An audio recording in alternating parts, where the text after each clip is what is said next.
આપણો મુખ્ય પીજ રોડ છે અને પીજ રોડ ઉપર અત્યારે કામગીરી શરૂ થઈ ગઈ છે. આ સિમેન્ટ કોન્ક્રીટનો રોડ બની રહ્યો છે.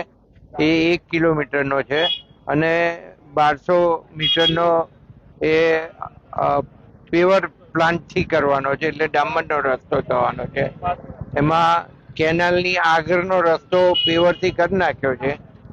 આ સિમેન્ટ કોન્ક્રીટની પેલી બાજુ એટલે કે અંડરગ્રાઉન્ડ જે ગરનારું છે આપણું, એ બાજુ સાઈડ હવે પછીથી વરસાદ બંધ રહેશે એટલે એ પેવર એ પણ કરી નાખશે અને બાકીનો પોર્શન જે રામદેવ પીર મંદિરથી સુધીનો ટૂંકમાં ત્યાં સુધીનો છે એ સિમેન્ટ કોન્ક્રીટનો 1 કિલોમીટરનો રસ્તો આખો આજે ચાલુ થયો છે.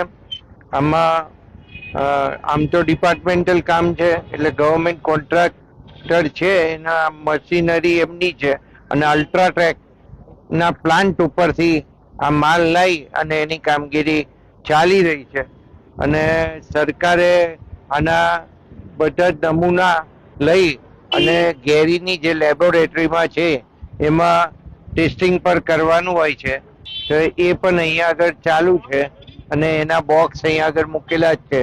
એમાં માલ ભરી અને એનું ટેસ્ટિંગ પણ થતું રહેવાનું છે. એટલે આખો રોડ ખૂબ સારો મજબૂત બને અને લોકોને અત્યાર સુધી જે અવર જવરમાં તકલીફ પડી હશે પણ એક કાયમી સોલ્યુશન આવે એના માટે થઈ અને માનનીય મુખ્યમંત્રી શ્રી ભૂપેન્દ્રભાઈ પટેલ સાહેબે આપણને લગભગ 6 કરોડ જેટલી રકમ આની મંજૂર કરી આપી હતી અને એના પ્રમાણે આ કામ થઈ રહ્યું છે.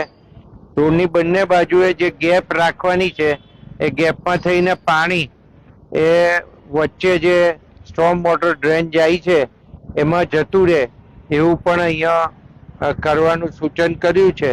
એટલે વચ્ચે જે સ્ટોર્મ વોટર ડ્રેનના ઢાંકણા છે એમાં એ જોઈન્ટ કરી દેશે.